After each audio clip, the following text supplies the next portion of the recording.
So every now and then I like to fire up the camera and do sort of an unscripted video. It's something I haven't planned on, I have no notes for, and I'm kind of just going stream of consciousness, mostly to help myself. I want to help myself figure out how I feel about something, and that's what this is going to be. The news has come out that Gattaca, which is a movie that I love, mid to late 90s, Ethan Hawke, Uma Thurman. That's the movie where Ethan Hawke and Uma Thurman met. Maya Hawke is the result of this blessed union. I love Gattaca. Jude Law's in this movie. It's really my idea of cinema. Gattaca represents pure cinema to me because it was a new idea. It's beautiful. It's extremely cinematic. And it tells its story in, an hour and 40 minutes or whatever it is. Well, it's being considered. It's not being considered. It's in active talks for development for a series for Showtime. And I just had this moment as I'm thinking about this news. It's like in Clue, it's like flames on the side of my face. Is everything that was ever good, it doesn't even have to be good, is everything now, literally everything, fuel for the franchise fodder machine? Like, we're just Hollywood. It's they, right? Who is they? It's the entertainment Illuminati, right? The people that are making, it's the corporations that run everything and are force feeding us just content. I heard an interview with Michael Biehn the other day. Michael Biehn from Terminator. Come with me if you want to live.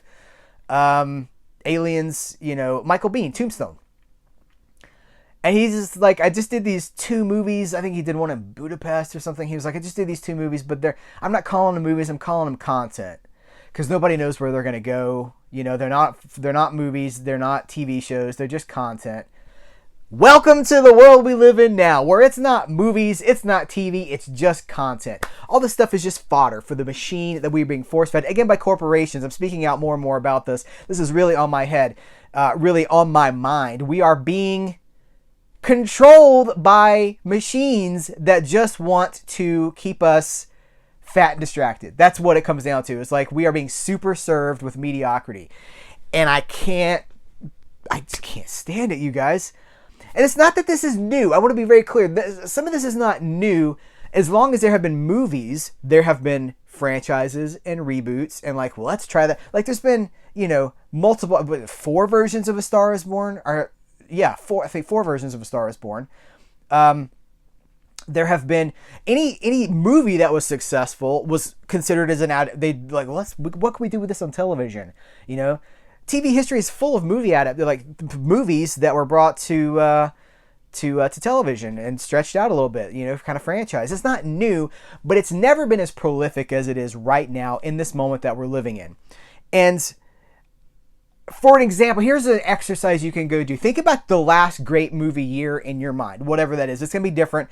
There are going to be people who are watching this video that are 20 years old or 22 or whatever. They're in college and they're like, I don't really know what he's talking about because this is all you know. This is how it's been for the last, couple of, at least since 2008 when the Marvel machine kicked into high gear. But we can go back further than that because the Harry Potter machine at Warner Brothers was firing on all cylinders well before even that. And they're still making they're out of Harry Potter stories, so they're just making them up with there's a Fantastic Beasts 17.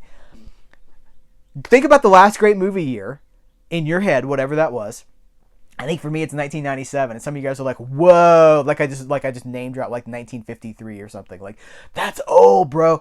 For me, not that long ago, born in the late 70s, lived through every moment of the 80s, lived through every moment of the 90s. 1997, probably the last epic movie year for me. You can go to Wikipedia, look at the studio output for every studio for that year. So you can go to the list of Warner Brothers films for whatever year you choose. Compare that to 2022 or even 2023. I did this. So Warner Brothers was the big one for me that really blew me away. So they released about Warner Brothers made about 30 movies in 2022. Not all of those were for the U.S. market. Some of them were Spain. I think there was one that was maybe Portugal. They're not all American products. So about half of those saw U.S. theatrical distribution. They didn't go to streaming. They went to theaters. Of that half, most of them, more than 50% by my estimation, were entries in a reboot, a franchise, or an adaptation of an existing IP. IP, intellectual property, meaning they did not originate in that movie. They came from a video game or a board game or a graphic novel or a comic book, whatever. A McDonald's ride, a Disneyland ride, whatever. They came from something else. Compare that to whatever year you're looking at. For me, I was blown away. I was like, wow, so... Because when I think about like, well, this was a great time, when I talk about Gattaca being a part of a pure cinema time, go look at those movies. Yeah, there were a few franchise movies, but there were so many risks taken in that year. And that's what it comes down to, is like Hollywood, or the they that we're talking about, the Illuminati, that's force feeding us mediocrity, does not want to take risks on new things because it's... Listen, man, you spend $1 billion on a movie. Okay, let's be realistic. You spend $300 million on a movie. That tanks, you're in trouble. You spend $300 million 3 times in 1 year and those tank, you're like knocking on the bankruptcy door if you're a studio. Like, that's dangerous territory to be in. But one of the things that I love, I miss the $10 to $20 million movie. I miss those. And you can say, well, those have gone to TV. Yeah, they've gone to TV, and then they've been stretched out to 10-episode seasons. And if they're successful, stretched out to 20, to 30 episodes, to 40 episodes. No, there is no substitute for a 90-minute, $10 million movie. There's no substitute. That's an art. Being able to tell the story with a beginning, a middle, and an end. 3-act structure, 90 minutes. No substitute for that. Part of the thing that's happening here is because audiences are trailing off of going to the movies. So the studios are like, well, we got to make them bigger. They got to be thrill rides, see? And the problem with that is that costs a lot of money. People want to go to the theater to be entertained. They want to see Top Gun Maverick at the theater. That's what they want. They don't want a $10 million movie at the theater. They don't want a $30 or $50 million movie at the theater if it's not something that they already know, if they don't feel like it's a risk. So we are at this moment now where everything that has gone before, somebody at the executive level is saying, you know, Girl Interrupted is a pretty good movie with Winona Ryder, but it'd be a great series to take us. I mean, you could get multiple seasons out of this. That is the conversation, is how many seasons can we get out of this idea? How much investment do we have to put into it? I hate this. I hate this. This is, as someone who loves movies, this is why I dig so much into movie history. I haven't always been a movie history guy. At one point, I was just a movie now guy. I was the guy who was going to the theater 3 times a week to see everything that was coming out. At some point, Hollywood left me behind. And I see this now, like, they're just, everything that exists now, it already existed. Okay, I'm using hyperbole. Not everything. A lot of it. A lot of what is being served to us. Willow, for crying out loud. Oh, guys, bad news. Willow's canceled after just 1 season. Well, who saw that coming? Everybody saw that coming. Willow is a fun movie from the 1980s. I loved it in the 1980s. It is not something to build a franchise on. It is not something to build a series on. It's a cute little sword and sorcery movie. These things they don't have infinite life. These concepts do not have infinite life. This is why I have my 4-season TV theory. By the time you've explored a character's motivations, his relationships, and he's gone on some sort of an arc, you are done. There's nowhere else to go there except to just start repeating yourself. This is why series that last for 8, 9, 10 years rarely have the seal of quality that they started with. Ideas are not endless mines for money.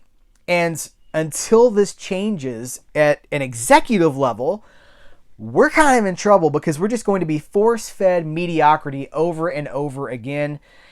And if you feel like I feel, turn it off. Turn it off. I have stopped going to see movies that I've stopped going to see Marvel movies. I've stopped going to see DC movies. I've stopped going to see Jurassic Park movies and franchise movies in the theater because I do not want to send a message. How many times have I said this? Every dollar that we spend and every dollar that we don't spend sends a message. I don't want to send a message that I'm supporting these things. I don't want to add to the box office to these things. I want to starve it. You shut something down by starving it. You don't shut something down with outrage, with letters, with Twitter anger. You shut things down by starving it for oxygen. So I don't want to support these things in the theater anymore until I see some changes, until I see some things, some new ideas. I want to see Warner Brothers. I want to see Universal. I want to see Sony. Like, guys, give me like, let new, fresh ideas from new, fresh creators. And here's another thing. Success now. Independent creators make a movie. It's a big deal. Like, oh, I made this little independent thing. I spent $10 million on it. Got private investors.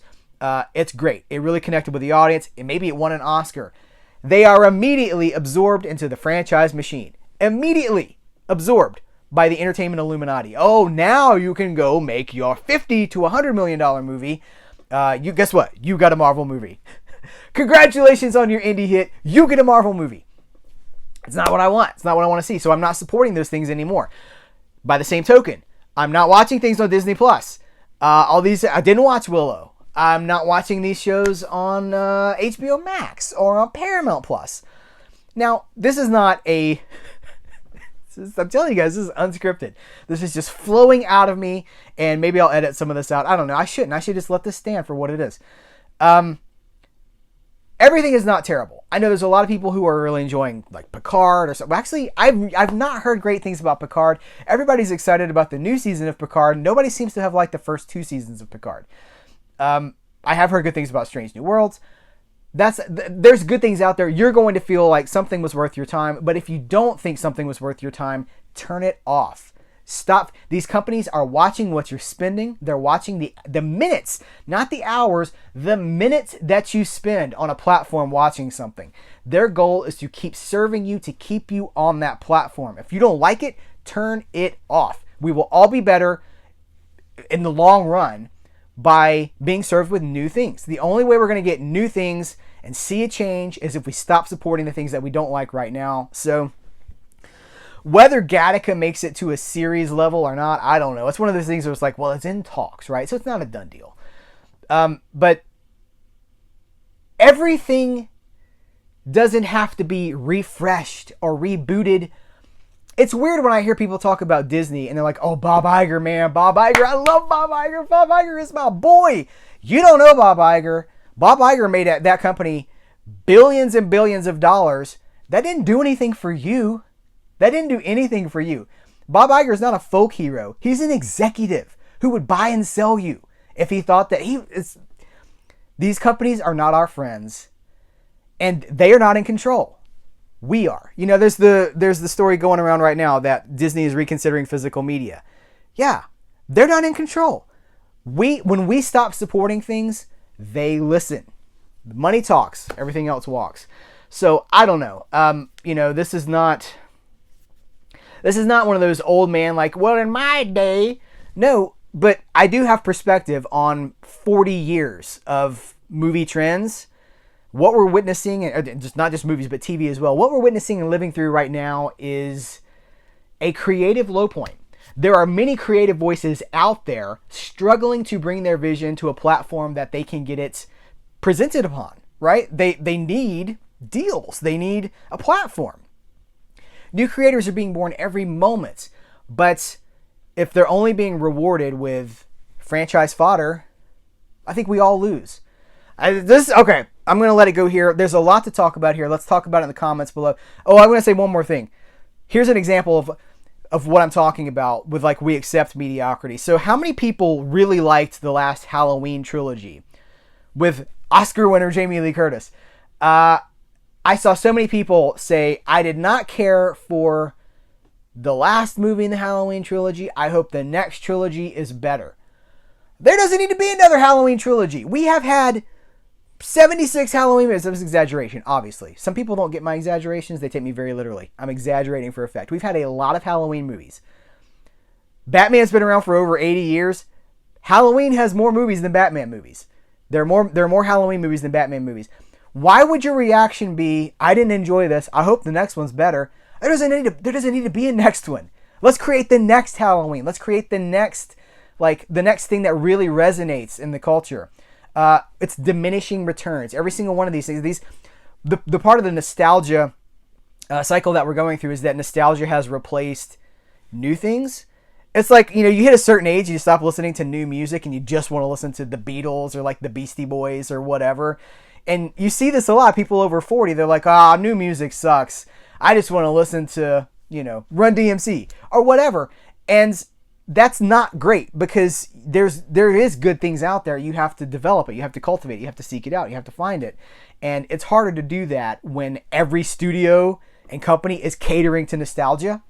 So turn it off. Just turn it off for a little while and see what happens. I think that we're in control. Like I said, I don't know. This is, it's unfiltered and it's undirected. It's just sort of something that was building and I had to get it out, and we'll see where it goes. Guys, let's continue the conversation in the comments. Well, please subscribe to this channel. Support this channel by subscribing. And we got a Patreon too. Anything you want to do to support this channel, please just continue to engage in the comments. Thanks so much. Take care. What do you think? Till next time, I'll catch you later.